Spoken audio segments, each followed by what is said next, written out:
सारा काम मुझ पर डालकर खुद मजे से पड़ी सोती रहती है।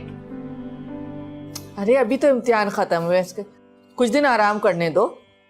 हाँ, इम्तिहानात में तो जैसे बड़ा जाग जाग कर पढ़ाई कर रही थी ना। देखिएगा कितना बुरा रिजल्ट आएगा। फेल ना हो जाए ना तो नाम बदल दीजिएगा मेरा।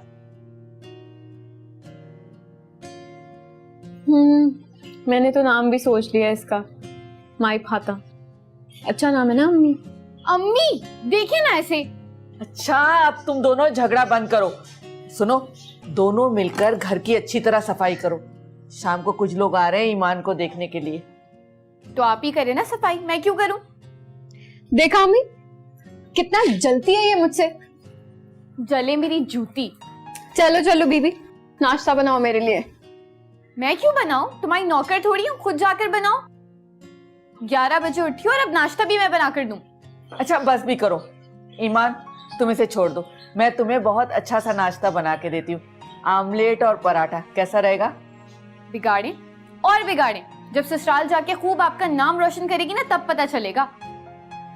तुम बड़ी पेशेंट गोइयां कर रही हो मेरे बारे में। हाँ जैसी हो वही बता रही हूँ। अरे तुम दोनों के तो झगड़े खत्म नहीं होते। इतना ढेर सारा काम पड़ा है, वो कौन करेगा?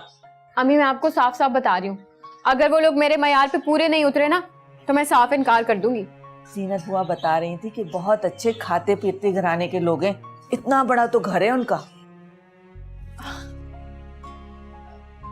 पर अम्मी मैं पहनूंगी क्या? वो तुम्हारी दोस्त एमन ने तुम्हारी सालगिरह पर तुम्हें वो सूट गिफ्ट किया था ना, वो पहन लेना। बहुत अच्छा और कीमती है और तुम पे अच्छा भी लगेगा। पता नहीं कब तक दोस्तों के दिए हुए तहाए पे गुजारा करना पड़ेगा।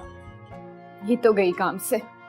सारा काम मुझे करना पड़ेगा, खुद तो तैयारी में लग जाएगी। तुम अपना दिल छोटा मत करो, ये मेरी बेटी है, मैं इससे काम करवा लूंगी, लेकिन पहले मैं इसे बहुत अच्छा सा नाश्ता बना के दूंगी, ठीक है?